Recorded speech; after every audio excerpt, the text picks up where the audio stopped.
Coucou, c'est Chloé.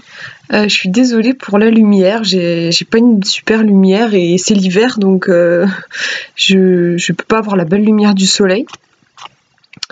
Je voulais vous faire une vidéo en fait pour vous partager une technique de divination que j'ai découvert il y a pas très longtemps. Je pratique depuis quelques mois. C'est la divination avec les taches d'encre. C'est pas très connu. On entend beaucoup parler. Je trouve la boule de cristal, les lignes de la main, les feuilles de thé, les cartes, bien sûr, c'est très connu. Les taches d'encre, beaucoup moins. Si je me trompe pas, il me semble que c'est une technique qui est assez récente.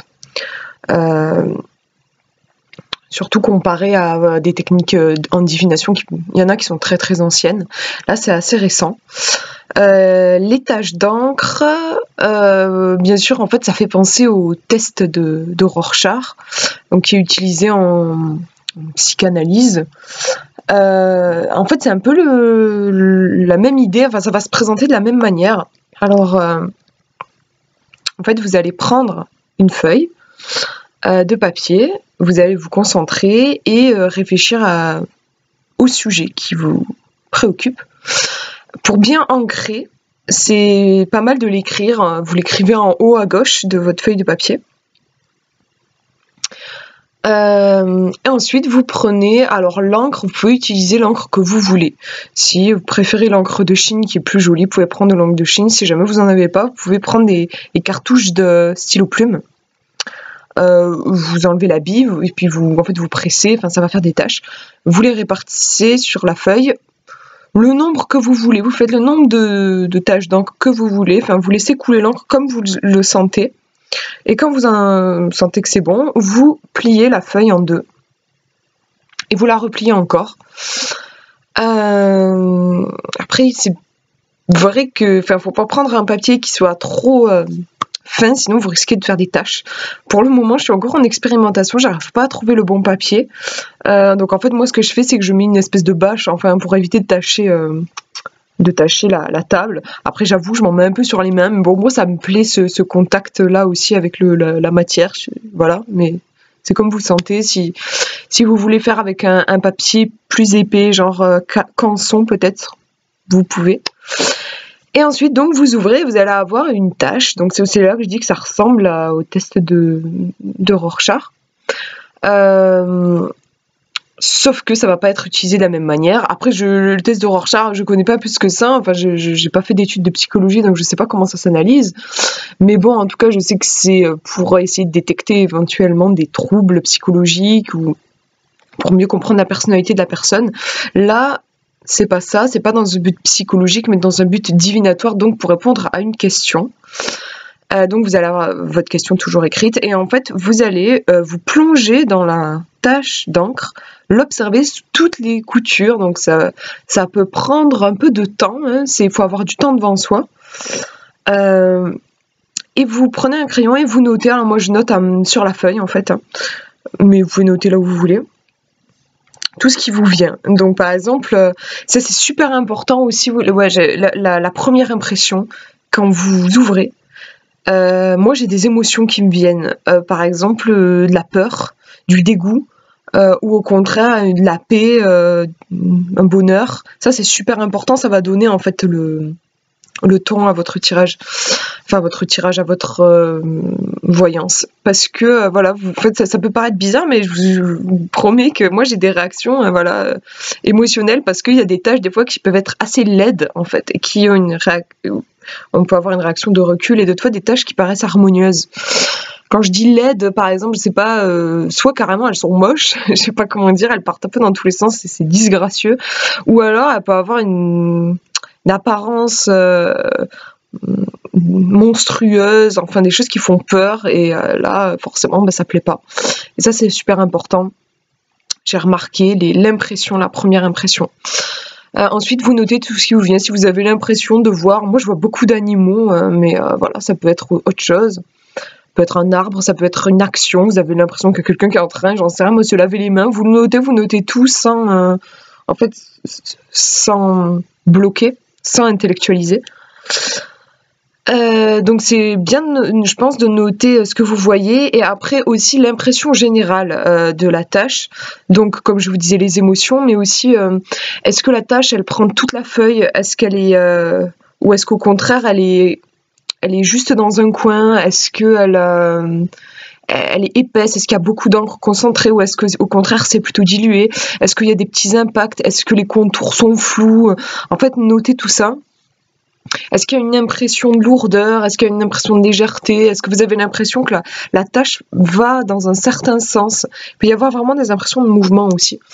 Vous notez tout ça et ensuite, vous pourrez interpréter. Vaut mieux éviter de faire les deux en même temps, c'est-à-dire à la fois de noter vos impressions et en même temps d'interpréter. C'est bien de faire dans les deux, enfin de bien compartimenter les deux parce que sinon on ne pourrait pas être dans un total lâcher prise, je pense. Et ensuite, pour interpréter, alors là, c'est au feeling et aussi en allant chercher des informations sur Internet ou dans des bouquins sur la symbolique. Par exemple, je ne sais pas si vous avez... bon, la dernière fois, j'avais une chauve-souris. La chauve-souris, c'est assez connu au niveau de la symbolique. Des fois, vous pouvez avoir des trucs un peu plus compliqués des fois. Mais voilà, la chauve-souris, c'est l'épreuve initiatique. C'est pas facile, quoi. Quand vous voyez une chauve-souris, en général, il y a des épreuves qui sont à venir. Mais voilà, en fait, moi, ce que je fais, c'est que je vais chercher sur Internet, aller voir les significations au niveau des rêves. Moi, je trouve que ça fonctionne bien. Si vous avez un dictionnaire de symboles, vous pouvez aussi vous plonger dedans. Après, c'est super important de pas, comment dire, de pas rester que sur des interprétations que vous avez lues dans les livres si ça ne vous parle pas. Si pour vous, la chauve-souris, par exemple, que vous avez vue, elle évoque autre chose, ben, faites-vous confiance à vous d'abord, en fait, parce que je pense qu'on a chacun aussi notre rapport au symbole, notre rapport aux choses, et je pense que c'est super important de prendre en compte. Voilà, sinon évitez de demander à quelqu'un, par exemple, si vous avez quelqu'un à côté de vous, de demander ce qu'elle voit dans la tâche, parce que je pense en fait qu'on voit dans la tâche, c'est pour moi en fait c'est comme dans tous les moyens de divination. En fait, je pense que on projette notre propre inconscient et dans notre inconscient il y a les réponses à nos questions. Mais c'est notre inconscient. Et si vous montrez à quelqu'un d'autre, je pense que la personne va projeter son inconscient, mais ça va pas donner une réponse à votre question à vous, quoi. Donc essayez de vous faire confiance. Voilà, je sais pas quoi dire de plus. Enfin, ensuite, bien sûr, vous faites le lien avec votre question. Vous pouvez aussi aller de tâche en tâche, c'est-à-dire comme avec les cartes. Des fois, vous allez avoir une certaine information et vous allez avoir envie de creuser. Là, vous pouvez prendre une autre feuille et refaire des taches d'encre. Je précise parce qu'il ne faut pas... comme avec les cartes, vous vaut mieux éviter en fait de poser plusieurs questions. Centrez-vous sur un sujet, une tâche. Et si vous avez un autre sujet qui vous vient, vous prenez une autre feuille pour refaire votre tâche d'encre. Parce que sinon, ça va être trop fouillis. En fait, c'est toujours pareil, il faut rester concentré sur une énergie en particulier pour qu'elle se manifeste. Voilà, voilà. Au niveau des livres, alors je sais plus, je l'ai mis ici, il est là. J'ai un bouquin, si vous voulez vous appuyer sur un livre. J'ai ce livre-là qui, moi, en fait, m'a fait découvrir les taches d'encre. Et m'a permis de pratiquer de suite. C'est un petit livre, hein, il n'est pas très gros, mais je le trouve super. Il est d'Alexis Tournier. J'aime beaucoup ces livres, je trouve vraiment de très bonne qualité. Il est très très simple, mais dans le bon sens. Enfin, moi j'apprécie, je trouve qu'il se prend pas la tête, il va droit à l'essentiel. Il a une approche assez moderne aussi de la voyance et donc là de la lecture des tâches, parce que traditionnellement, je crois qu'il y a un certain nombre de tâches à faire. Enfin, il faut laisser tomber un certain nombre de gouttes d'encre sur la feuille. Lui, il dit que c'est au feeling. Moi, je préfère ce genre de truc. Voilà, et à la fin, ce qui est sympa, c'est que vous avez 20 exemples de tâches. Comme dans les livres de cartes où vous avez des fois des exemples de tirages. Et je trouve que c'est super important pour se rendre compte vraiment en concret, en fait, ce que ça donne. Moi, ce que j'aimais bien, c'était juste regarder la tâche. Je ne regardais pas En fait, vous avez la question qui a été posée ici. Et ensuite, vous avez son interprétation. Moi, en fait, je regardais juste la tâche, j'essayais d'interpréter. Mais Oui, alors après, c'est vrai que là, ce que je vous montre, c'est des tirages. Donc là, lui, il est voyant, donc il fait ses tirages pour d'autres personnes. C'est possible aussi. Après, là, moi, ce que je vous disais, c'était pour faire une introspection pour soi.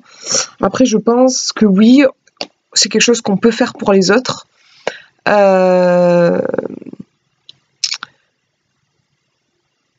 Mais c'est vrai que je trouve ça un peu dommage. En fait, enfin, je trouve que c'est sympa, c'est thérapeutique un peu, je trouve. Et c'est très sympa de le faire soi.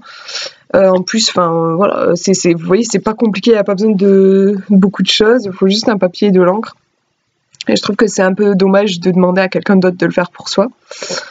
Après, si vous avez envie de tenter de le faire pour des amis qui vous le demandent et tout ça, allez-y, y a pas de souci. Voilà, qu'est-ce que je veux dire d'autre? Je sais plus. Non, mais c'est bon, je crois que j'ai tout dit. Voilà, moi je trouve que c'est une technique que j'aime beaucoup, qui est originale. En fait, ça change des tirages parce que c'est vous qui créez votre œuvre en fait. Et des fois, il y a des super belles taches d'ailleurs qui ressortent. Et je trouve que c'est très relaxant. Comme je disais, c'est vraiment on plonge dans la tâche. Au début, ça paraît juste être une grosse tâche et quand on a passé 10 minutes dessus, on la connaît autrement.